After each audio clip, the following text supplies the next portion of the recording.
तो मैं डॉक्टर श्रवण कुमार उमराव द्वारकापुर जट कोड़ा जहानाबाद फतेहपुर से हूँ। आज देश के अंदर कितनी होड़ लगी है स्वर्गीय श्री बाबा भीमराव अंबेडकर जी की सहानुभूति या हमदर्दी जताने के लिए। किस तरह से राजनीतिज्ञों का, राजनीतिक पार्टियों का संघर्ष चल रहा है अपनों को ये साबित करने के लिए कि हम बाबा जी के बहुत बड़े हमदर्द हैं। लेकिन इसलिए मैं कहता हूँ कि जनता को बहुत जागरूक होने की आवश्यकता है कि ये जितनी भी पार्टियां हैं ये हमेशा यही नाटकीय मंचन किया करती हैं। ये नाटकीय मंचन आज देखने को मिल रहा है। सब अपने को साबित करने की होड़ में लगे हैं कि हम बहुत बाबा भीमराव अंबेडकर जी के हितैषी हैं, हमदर्द हैं और दलितों के मसीहा हैं। लेकिन देश गवाह है, इतिहास गवाह है कि बाबा जी के राजनीतिक जीवन काल में ये जो देश की बड़ी पार्टियां जैसे कांग्रेस है, जो जिसको एक भी अधिकार नहीं है बाबा भीमराव अंबेडकर जी के बारे में सहानुभूति जताने का,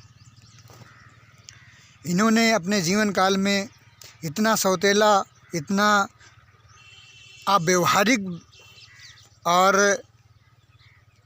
असहनीय व्यवहार किया है कांग्रेस ने बाबा जी के साथ, जो इतिहास गवाह है। महाराष्ट्र के अंदर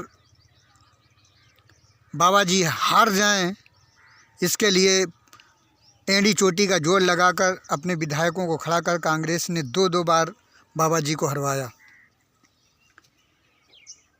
इन्होंने कभी संसद भवन के अंदर अपने जीवन काल में कभी एक फ़ोटो तक नहीं लगाने दी। ये वही लोग हैं जो बाबा भीमराव अंबेडकर जी के बंगले को खाली करवा करके उन्हें एक फुटपाथ का जीवन जीने के लिए निकाल दिया, जो जाकर बाद में वो अन्य जगह बसे। ये वही लोग हैं जो हमेशा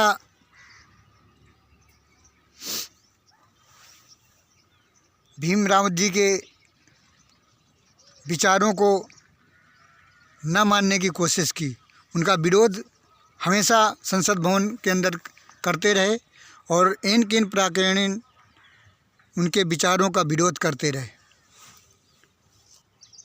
सौभाग्य था कि महात्मा गांधी और सरदार वल्लभ पटेल जी ने हमेशा इनका समर्थन किया और दिल से माना और आगे सम्मान देने की कोशिश करते रहे। ये वही पार्टियां हैं जो अपना एक संस्था बनाती हैं सामाजिक गतिविधियों को सक्रिय रखने के लिए, नेशनल हेराल्ड जैसी संस्थाओं को, जो करोड़ों की ज़मीनों को अपनी संस्था के नाम करके अपनी ही संस्था को करोड़ों रुपया पैसा दे देते हैं और अपनी ही संस्था को घाटे में दिखाकर उसका पैसा भी माफ़ कर देते हैं। ये भूला नहीं है देश। ये वही पार्टियां हैं जो न जाने कितना घोटाला किया, कहीं 2G है तो कहीं कोयला है तो कहीं अन्य तमाम प्रकार के 25 घोटाले हुए। लेकिन ये बड़ी पारदर्शिता के ढंग से कह भी सकते हैं कि देखो कोर्ट ने हमें क्लीन चिट दे दिया क्योंकि हम जीत गए, हमने कोई घोटाला नहीं किया, कोई मनरेगा का घोटाला नहीं किया, कोई किसी तरह का हमने घोटाला नहीं किया। क्यों? क्योंकि ये कानून अंधा है। इस समय कानून की गतिविधियाँ क्या हैं, कानून क्या किसको कितना न्याय दे पाता है और किसको नहीं न्याय मिल पाता है, ये सारा देश जानता है।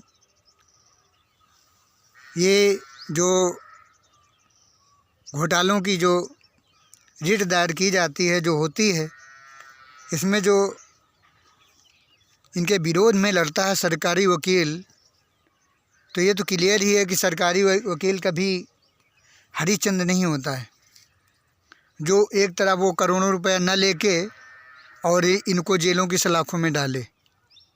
ये बात एक छोटा सा देश का बच्चा भी जानता है कि उसको क्या पड़ी है कि इनके विरोध करके इनको जेल में डाले और इनका घोटाला उजागर करे।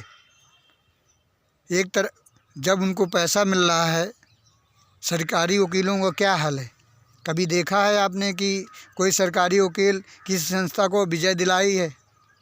तो ये जितने भी घोटाले हैं, एक भी घोटाला में घोटाला नहीं निकलेगा और इन्हें क्लीन चिट मिलेगी।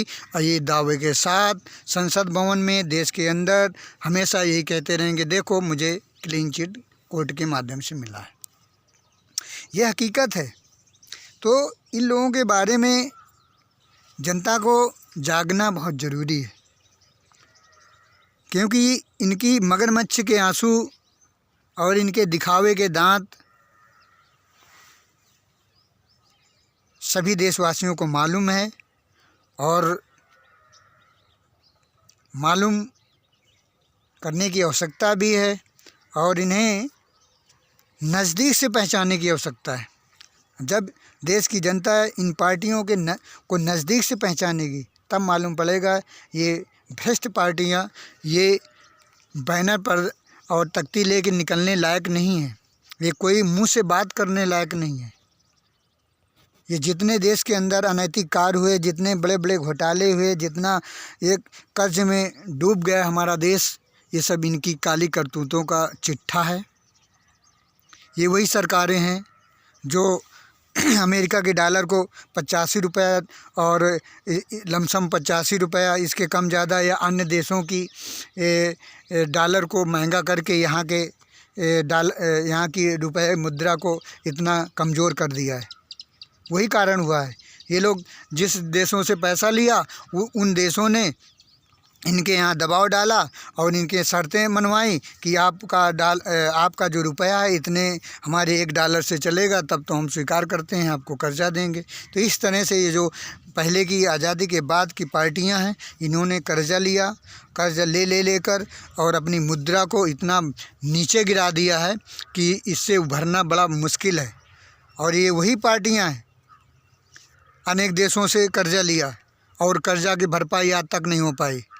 तो इनके बारे में सोचना और इनके आडंबर पे देश की जनता को इनके पीछे घूमना बहुत बड़ा दुर्भाग्य का समय होगा। यदि इनको सपोर्ट किया जाता है तो देश की जनता को इनको समझ करके इनको बिल्कुल निगलेक्ट करने की आवश्यकता है।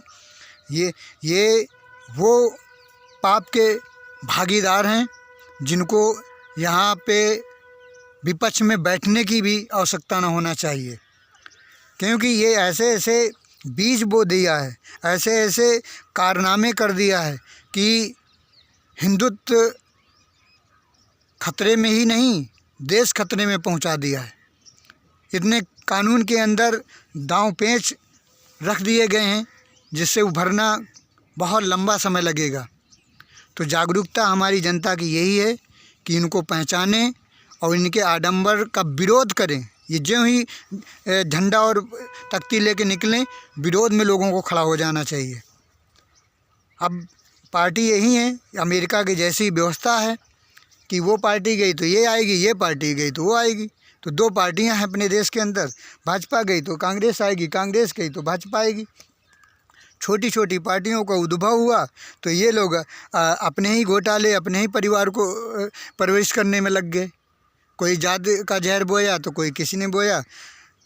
मैं सम्मान करूंगा काशीराम जी का, जिन्होंने एक नई सोच को लेकर यहाँ पर आए, और वो जो विचार है वो उनका तो है ही है, साथ में बाबा जी भीमराव अंबेडकर जी के पदचिन्हों में चलकर उन्होंने उनके विचारों को आगे बढ़ाने की कोशिश की। इसके बाद बहन जी आई। बहन जी उतना तटस्थता से अपना जीवन काल सही नहीं दिखा पाई और वो भी उन्हीं फॉरवर्ड के चक्कर में पड़कर यहाँ की जो पार्टी है उसको एक कमज़ोर कर दिया। तो अब ऑप्शन आता है कि अब दलित करे तो क्या करे।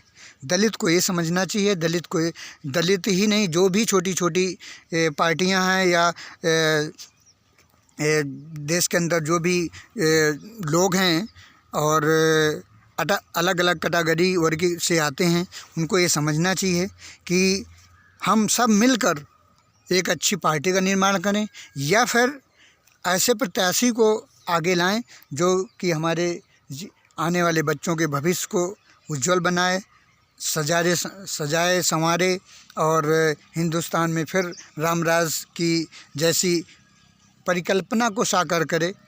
ऐसे चुनाव लड़ने वाले नेताओं को आगे लाने की कोशिश करना चाहिए। उन्हें क्यों ना वो निर्दलीय हो, क्यों ना वो गरीब हो, हालांकि गरीब होगा तो ज़्यादा सही रहेगा, क्योंकि इनकी जो बड़े लोग हैं इनकी मानसिकता ही इतनी गंदी होती है कि वो बिजनेस के रूप में उतरते हैं। सारे बिजनेस काम करके थक चुके होते हैं तो सोचते हैं ये राजनीतिक जो बिजनेस है बहुत बढ़िया है, इसमें पैसा लगाओ और तुरंत पद में आ जाओ तो सारा विभागों को घोटाला करना शुरू कर दो।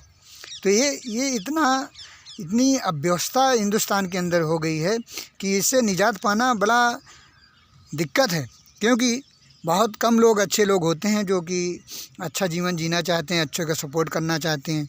अधिकांश गलत प्रवृत्ति के लोग होते हैं, चापलूसी से जीवन जीते हैं, चोरी से जीवन जीना चाहते हैं। तो उनकी संख्या बहुसंख्यक है, इसलिए वो लोग अपनी तरफ इस व्यवस्था को खींच ले जाते हैं और अपना वर्चस्व दिखाते रहते हैं। तो एक एक अच्छे इंसान को जागरूक होना पड़ेगा और अपने लोगों को सपोर्ट करना पड़ेगा और अच्छे लोगों का तभी यहाँ प्रादुर्भाव होगा, धीरे धीरे बदलाव आएगा।